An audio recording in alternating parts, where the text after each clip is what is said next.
사업 결합 문제입니다. 자, 이 문제는 중요한 문제이고 또 후반부에 중요한 내용 설명드릴 테니까 끝까지 들으시기 바랍니다. 자, 사업 결합에서 영업권 계산 문제인데 이 문제에서는 법인세율이 20%, 즉 세금이 존재하는 경우에 영업권 계산을 어떻게 하는지 그 문제이죠. 자, 먼저 이 문제를 이해하기 쉽게 설명을 하기 위해서 세금이 없다고 가정하고 영업권을 한번 구해 봅시다. 자, 세금이 없다고 가정하고 영업권을 한번 구해보면 영업권은 이전 대가에서 순자산 장부금액 플러스 평가차익 곱하기 지분율 이렇게 계산하죠. 이전 대가는 투자액, 관계기업, 공동기업 투자에서는 이제 투자액이라고 표현할 수도 있는데 이 사업결합에서는 사실상 투자액 개념인데 이전 대가라는 표현을 쓴다고 했죠. 자, 그래서 주갑이 여기서는 투자자죠. 그래서 취득자, 사업결합에서는 이렇게 표현을 하고 주울은 피투자자입니다. 그래서 사업결합에서는 피취득자 이렇게 표현을 하죠. 그래서 취득자가 피취득자의 모든 자산과 부채를 취득하고 인수하는 사업결합을 하였습니다. 자, 그래서 취득자인 주갑이 취득일에 인식할 영업권을 요구했죠. 자, 일단 투자액, 즉 이전 대가는 여기 자료 읽어보면 취득일에 이전 대가로 갑의 주식 공정가치 20만원의 주식을 발행 교부하였습니다. 자, 현금으로 지급하면은 현금 지급액이 투자액, 즉 이전 대가일 텐데 여기서는 갑 자신의 주식으로 발행해서 교부를 했죠. 그래서 그 주식의 공정가치가 20만원이니까 이전 대가를, 즉 투자액을 공정가치로 측정합니다. 그래서 이전 대가 20만원, 요게 이제 공정가치로 측정한 이전 대가죠. 일종의 투자액 개념으로 보시면 되겠습니다. 자, 마이너스 순자산 장부금액, 즉 피취득자의 순자산 장부금액을 파악해 봐야 되는데 피취득자 주 의뢰의 자산 장부금액이 40만원, 부채의 장부금액이 32만원. 자, 따라서 순자산 장부금액은 이걸 빼면 8만원이죠. 8만원. 그래서 피취득자인 주 의뢰의 순자산 장부금액이 8만원입니다. 자, 거기에 평가차익을 더해야죠. 평가차익을 더해야 되는데 부채의 경우에는 공정가치와 장부금액이 동일하므로 평가차익이 발생하지 않지만 자산의 경우에는 공정가치가 장부금액보다 5만원 크므로 평가차익 5만원이 발생했죠. 그래서 평가차익 5만원을 가산합니다. 자, 그래서 이걸 합하면 이 피취득자인 주을의 순자산 공정가치가 되죠. 순자산 장부금액에 장부금액과 공정가치의 차액을 더하면 당연히 순자산 공정가치가 됩니다. 그래서 이전 대가도 공정가치로 측정하고 피취득자의 순자산, 즉 취득자산과 인수부채도 공정가치로 측정해가지고 영업권을 측정하죠. 100% 취득했기 때문에 지분을 100% 곱해서 계산하면은 이때 취득자가 인식할 영업권이 7만원이죠. 7만원. 그래서 이전 대가, 그 다음에 이 뒷부분이 취득자산과 인수부채의 공정가치. 그러니까 여기 자산의 공정가치, 취득자산의 공정가치에서 인수부채의 공정가치를 뺀 나머지 금액, 그 차익이 13만원이죠. 그래서 그 13만원을 이렇게 취득자산의 공정가치에서 인수부채의 공정가치를 빼서 구할 수도 있고, 아니면 그냥 순자산 공정가치를 계산할 때 순자산 장부금액의 평가차익을 구해서 계산하는 방식으로도 접근할 수 있다는 거죠. 어떤 방법을 써도 관계없습니다. 그래서 일단 우리가 이 관계기업 투자에 대해 투자 접근할 때는 이런 방법, 즉 순자산 장부금액의 평가차익을 더하는 방법을 썼기 때문에 이거는 나중에 연결재무제표 작성할 때도 동일하게 접근이 됩니다. 그래서 이제 계속 동일한 방법을 쓰는 게 아무래도 이해하기가 쉽죠.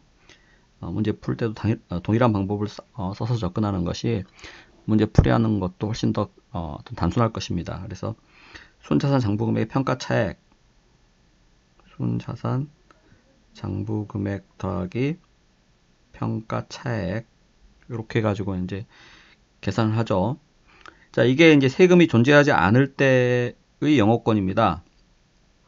자, 그런데 여기서는 세율이 20%이고 자료를 보면 주을의 자산 및 부채의 세무 기준액은 장부금액과 동일하다고 주어져 있어요. 자, 그래서 공정가치 회사가 회계 처리를 취득자산과 인수부채를 공정가치로 회계 처리를 할 텐데 세법상에서는 이 주을의 자산 부채의 세무 기준액을 장부금액으로 인정하고 공정가치를 인정하지 않는다는 겁니다. 자, 따라서 이 문제에서 세금이 존재하는 경우에는 이 평가 차액 자체를 세법에서 인정하지 않는다는 뜻입니다. 자, 따라서 이 평가 차액 자체를 나중에 이 세금을 납부하게 되는데 이익에 대해서 예를 들어서 이익 가지고 생각해 봅시다. 만약에 세전이익이 5만원이라고 가정하면 세후이익은 얼마 나옵니까? 세후이익은. 자, 법인세율 20% 주어져 있기 때문에 20% 세금을 납부하고 나면 세후이익은 나머지 80% 즉 4만원이죠. 그래서 같은 방법으로 이 평가차액도 세후 평가차액은 20% 세금을 납부하고 난 후에 평가차액 4만원이 나온다는 것입니다. 즉 세전 평가차액은 5만원인데 20% 세금을 납부한 후에 세후 평가차액은 4만원이 된다는 거죠. 자, 다만 여기 이 이연법인세 부채 5만원의 20% 이 부분은 당장에 세금을 납부하는 게 아니기 때문에 이연법인세 부채로 인식을 해서 나중에 세금을 납부하게 된다는 것이죠. 자, 그래서 여기서 보통 세전이익, 세후이익 관계에서처럼 이 평가차액도 세전 평가차액, 세후 평가차액 요 개념으로 살펴보시는 게 아마 이해하시기 훨씬 쉬울 겁니다.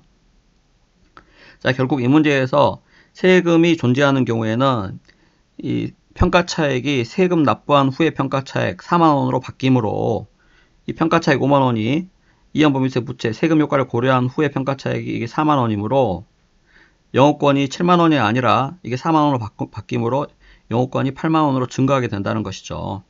그 세금 효과 때문에. 그죠? 세후 평가차액이 5만원에서 4만원으로 감소했기 때문에 영업권은 오히려 증가한다는 것이죠. 8만원으로.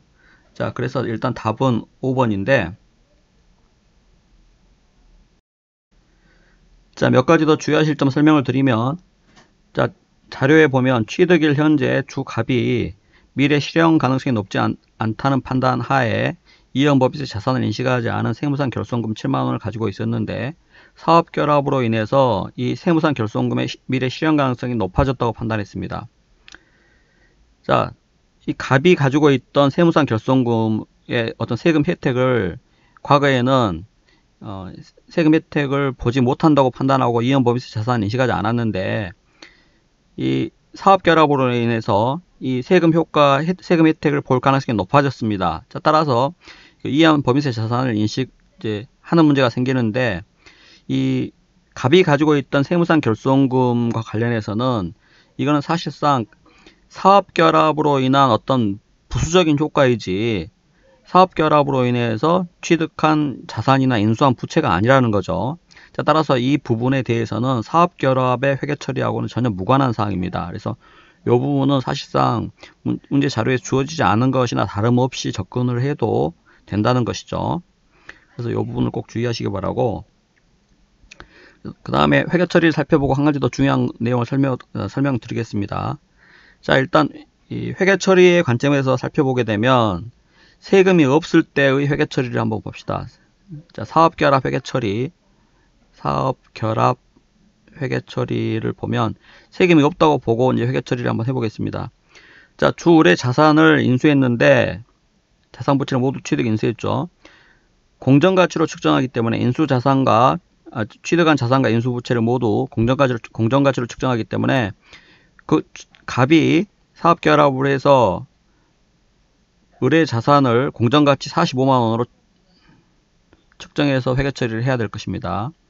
자, 그 다음에 인수한 부채도 의뢰 부채를 인수했기 때문에 회계 처리해야 되는데 마찬가지 공정가치로 32만원 이렇게 회계 처리해야 될 것이고, 이전 대가로 자신의 주식 20만원을 공정가치 발행했기 때문에 자본금이나 주식 발행 초과금 등 자본금 등으로 20만원으로 회계 처리를 해야 될 것이고, 자, 따라서 차액이 영업권 해가지고 차액 얼마입니까? 52만원, 45만원이니까 7만원 이렇게 회계 처리하는 게 여기 갑의 사업결합 회계 처리죠. 그래서 세금이 없을 때는 영업권이 7만원입니다. 여기 7만원 동일하죠. 자, 그런데 세금이 존재하는 경우에는 아까 살펴봤듯이 평가차액의 세금 효과 5만원 평가차액의 세금 효과 때문에 나중에 납부해야 될 법인세가 평가차액 5만원 20%에서 만원만큼 법인세를 납부해야 되죠. 이 부분은 당장에 납부할 것이 아니기 때문에 부채로 인식합니다. 그래서 이연 법인세 부채 5만원의 20%, 평가차액 5만원의 20%죠. 그래서 만원 이렇게 회계 처리를 해야 되고, 자, 따라서 영업권이 7만원이 아니라 대변 금액이 증가했기 때문에 8만원으로 증가하게 된다는 거죠. 그래서 이 문제의 답은 영업권 8만원이 답이 되는 것입니다. 자, 마지막으로 한 가지 더 중요한 내용을 말씀드리면, 이 문제에서 이연 법인세 부채는 사업결합으로 인식하는 이연 법인세 부채는 만원인데, 이 이연 법인세 부채는 어디까지나 취득 자산과 인수 부채의 어떤 세무 기준액과 장부 금액이 달라서 세무 기준액과 공정 가치가 달라서 생기는 그 부분에 대해서 계상하는 것입니다. 다시 말씀드리면, 이 주갑이 취득한 주울 자산이나 인수한 주울 부채, 취득 자산과 인수 부채의 세무 기준액과 공정 가치가 달라서 생기는 경우에 계상하는 것이지, 영업권 자체의 세무 기준액과 장부 금액의 차이로 인해서는 이연 법인세 부채를 인식하지 않는다는 점, 이거 꼭 주의하셔야 됩니다.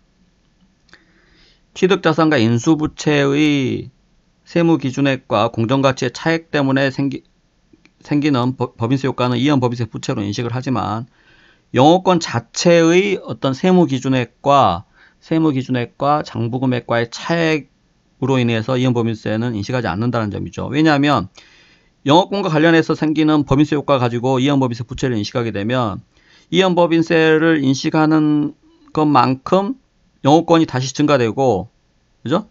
영업권이 증가되면 다시 거기에 대해서 이연 법인세 부채를 또 증가시켜야 되기 때문에 계속 반복되는 과정을 거쳐야 된다는 것입니다. 그래서 이 영업권 자체와 관련된 법인세 효과와 관련돼서는 이연 법인세 부채를 인식하지 않는다는 점, 이거 꼭 주의하셔야 됩니다. 취득자산과 인수부채와 관련된 이 법인세 효과와 관련된 부분에 대해서는 이연 법인세 부채를 인식하지만, 영업권 자체의 어떤 법인세 효과와 관련된 부분 가지고는 이연 법인세 부채를 인식하지 않는다는 점 꼭 주의하셔야 되겠습니다.